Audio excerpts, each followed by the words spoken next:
So yeah, we're just gonna have a small chat, nothing serious, and let's see how that goes. But you're shy. No, I'm not shy.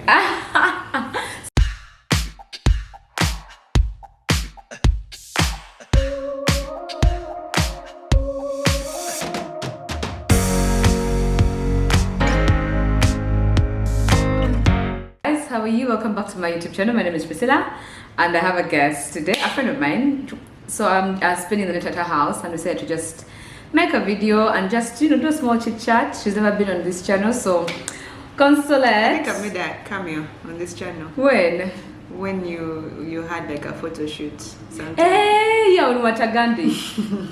Anyway, so yeah, so what books are you currently reading? First, show for us. This big book is like a Bible actually. The first time I received it, I was like, what? This book is so huge. Isn't Mark Manson, is it the guy who wrote Who wrote what? There's a book he wrote. Mark Manson is a book he wrote. Okay, I don't really care much for Mark Manson. Wow. I bought this book because of Will Smith, and just the passion with which it was trying to promote it. Yeah. And what should I say? The feedback that I was getting off Instagram and all those people who had read the book, I figured there was something very important about it, or something special, because I had also started watching like some of his interviews, and he's deep. So I was like, I really want to know about him, especially when I noticed the book is so big. I was like, okay, let me get to know Will. Like, where did this person come from? So what stood out for you? Like, it's a huge book. His authenticity, his rawness, how he just says things the way they are, about his whole life, how he started out into the entertainment industry at a very young age. And actually, his book also puts together or threads together pieces of like something of the law of attraction. Like when you read his book, you just see the thread of his life and how it moves. It's just effortless and the lawless effort. So I just loved it. Okay. Yeah. So it's definitely a definite recommendation. 100 million copies. Actually, not 100 million copies. 1 million copies sold. Oh wow. #1 bestseller, New York Times. Anyway, it's on my list also, so I'm going to steal it from her. Yeah. That's the second book. Alicia Keys, More Myself. If anyone knows Console, she is obsessed. Guys, if the light is in and out, it's because we are shooting using natural light, so the light will keep moving, so apologies. But anyway. Yeah, so More Myself, Alicia. First of all, people made a lot of noise when she stopped wearing makeup, and she was talking about how she was doing things because other people were telling her, this is what you should look like, this is what you should do if you're in this space. Which makes sense. Then she started going out of that and going into herself. Yeah. So she wrote this book, and actually it's also she talks about like still her journey, how she ventured into music, and how she started going into herself, what inspired her, and now she's all this Zen person. If you listen to her new albums, they're a little bit different from the Alicia. Yeah, I feel like she has really evolved. Yeah, she has like started putting herself into most of the music, and it's cool. So yeah, it's a happy book for her. Like she's more herself, and she's like having fun like herself, not trying to be like other people and what they used to tell her. So this is also, but I'm also, aside from that, I'm a very huge fan of Alicia Keys. So, yeah, she's obsessed. Yeah, we're like besties in my head. She's obsessed. She'll be forwarding you all kinds of things Alicia has done. Oh god. So let me tell you a story about this book. Oh my god. The first time I heard about this book, I couldn't. Consulate could not allow me to sleep. It was started from the podcast Jesus and Jollof that is done by Lovey and Yvonne Oji. My god, the girl couldn't stop. Did. I was like, okay, what the hell? Let me check it out. Then the book came out. Hey, have you read the book? Have you seen this book? Oh my god. I said, you know what, let me get that book. And it was a very, very good recommendation. Exaggerating. It's the truth though. So Labi Ajayi Jones, Professional Troublemaker. This is one of those books that you read and immediately, actually, apart from reading again, you immediately start living it. Yes, very practical. Living it. It's very practical. And this is not even exaggerating. No. Because when I first read a soft copy, and I was already doing most of the things that she was talking about, and they were working. And I was like, what? So I had to buy the hard copy to have something for myself, go back to it whenever I feel like, because all the chapters are a little bit different. Own your darkness, speak your truth, and like she's very funny, and she also writes a book from a place of like just being loving. She writes it the way she speaks. Yeah, so it's very passionate. I enjoyed it. It was like very, very great recommendation. Yeah, and of course her sister in crime, her partner in crime, Yvonne Oji. Like I can't get one without the other, so it was obvious. Bamboozled by Jesus. This is a book that Yvonne talked about so much on her podcast before she knew when it was going to come out, before she knew the title, before she knew what she was going to write about. She just said, I'm also going to write a book like Lovey, and it's going to be amazing. So the moment I heard that it's out, I had to grab it. And Yvonne also writes the way she speaks, because they're both funny, they're both smart, and they also use like their Nigerian lingos, and they throw it in. And like it's very relatable also. Like you feel like you're talking, it's like a conversation. It's not so up. There's books you read and you can, they're a bit uptight and tense. This is really a nice, easy read, but yet very practical. Yeah, so Bamboozled by Jesus. I haven't lectured that though. She actually translates the Bible into her own gangster, world, and it's just interesting. It's also another inspiring book, very motivational. So that's Yvonne Oji. And then Daring Greatly, recommended by her. I don't know why she recommended it, but was I not being vulnerable? I don't know. No. Actually, I didn't even recommend it because you weren't being vulnerable. I recommended it because I felt like the space in which you are, like into social media, into creative, you can get so much flack and so much criticism, and the way she talks and sometimes it can make you, when people talk and say stuff, sometimes you may want to stop doing the things that you're doing. So why I liked it is because she encourages you to just step into your greatness and ignore the critic, and she sort of has like scientific background to that, so that's why I liked it. And I like behavioral change books. So Daring Greatly, How the Courage to Be Vulnerable Transforms the Way We Live, Love, Parent and Lead. It's another book that I read, but for me, it's the one I'm actually currently reading. I'm almost done. What stood out for me is that sometimes like we get so scared to tell people how we feel, exactly how we feel, but then at the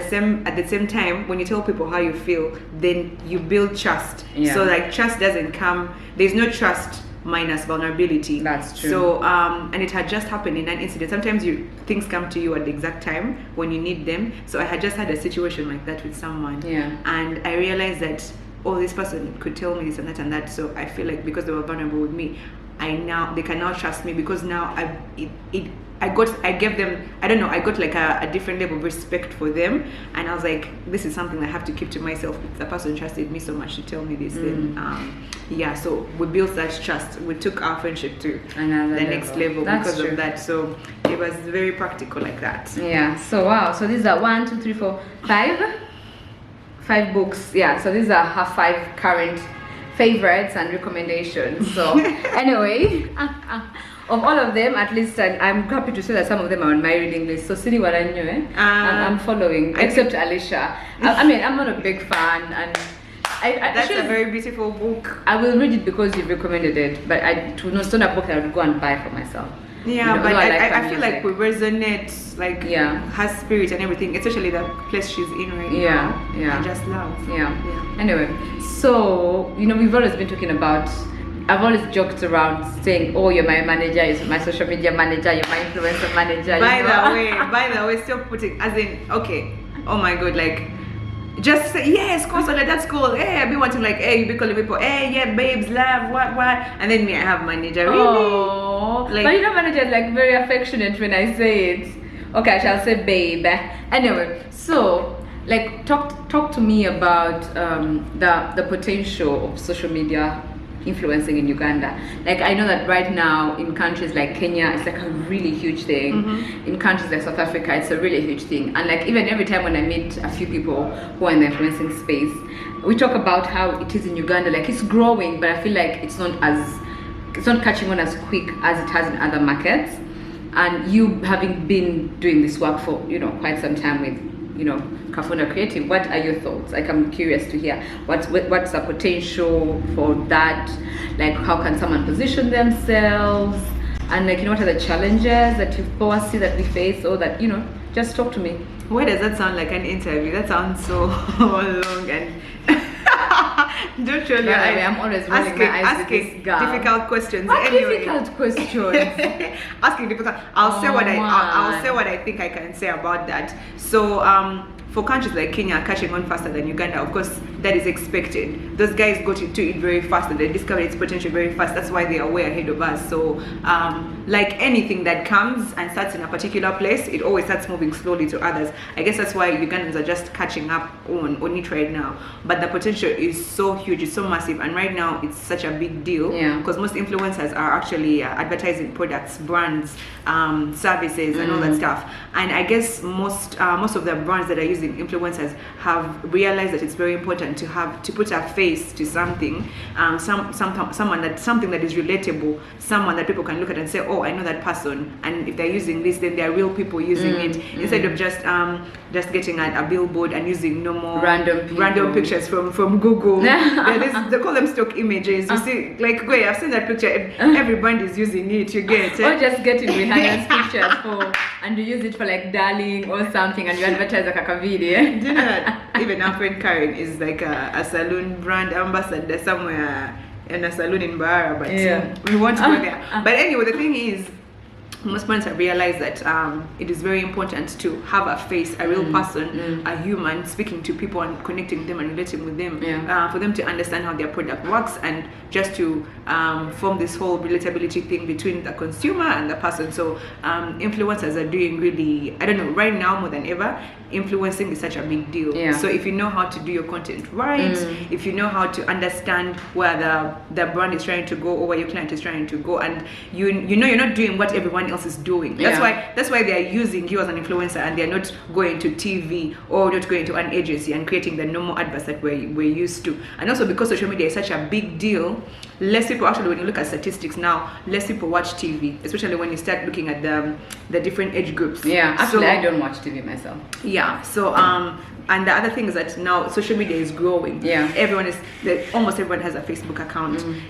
Almost everyone has an Instagram account, especially Facebook. People are on WhatsApp more than ever. So that is why everyone is shifting their focus of marketing to digital. So that is why actually TVs, radios maybe are losing out on money to influencers, and influencers are charging more because they're living in the moment. It's the in thing. So if you're an influencer, and you just have to be very creative and tap into all those markets. And sometimes you don't have to wait for people to come to you. You create for them something convincing, and pitch it and tell them this is what you need. Coming to that. So I mean, I think so. I know that there is so many, like, for a small influencer, like pitching to brands, like, coming up with, or what did you call it, market, what? Pitch something, that thing. I just said pitch. No, like the document that, that I showed you. That's like a red card. A red card, So there's a red card that has your charges and everything. But there's then one that has about that's like a profile. Yeah, like a profile and stuff.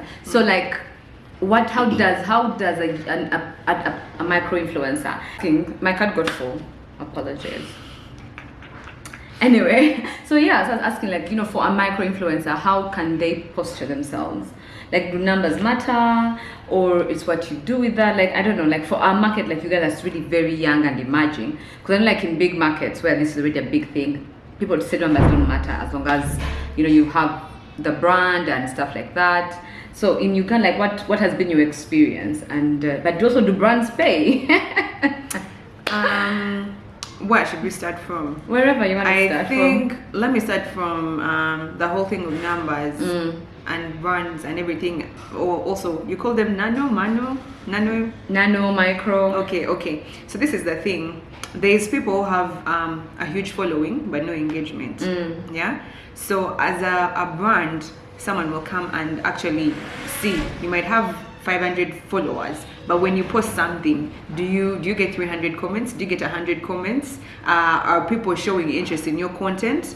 Okay, that should also be considered, because if you have 1,000 followers and you're just getting 3 comments or 2 views, as in, that doesn't really work for me as a brand or as a client. But then also the other thing that they consider is what what is the direction of your content. Yeah. So if you're doing lifestyle, for example, if you're doing, what should I say? If you're okay, for example, if some people have done, you can use me as an example. No, I'm not going to use you. So some people have a niche, and let me say that they've decided they're only going to talk about fashion. So if you're a fashionista and you've decided that's the direction you're taking, there's no way you're going to pitch to like a financial agency or like a bank, because your content is it's far apart. But if you've decided that you're going to do maybe money, I don't know, I like Patsy, I'll always use her as an example, because not everyone is talking about money, and they're not like just focusing on that thing, because it's not something not easy, it's not an easy topic to like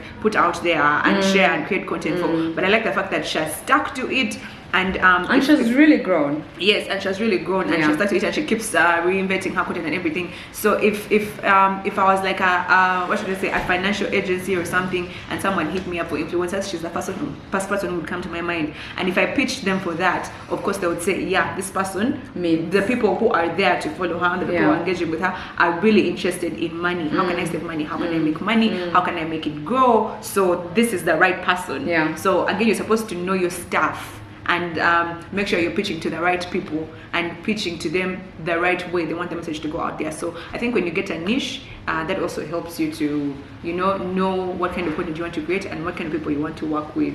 Like you just don't go pitching blindly. You have to know your stuff. Well, I have tried to pitch, I've told you, and I've received some fairly good responses. At least some people respond, but I also feel like Ugandan brands, and I speak from my experience, which is really limited and very small. It's just these few months when I've had some time on my hands.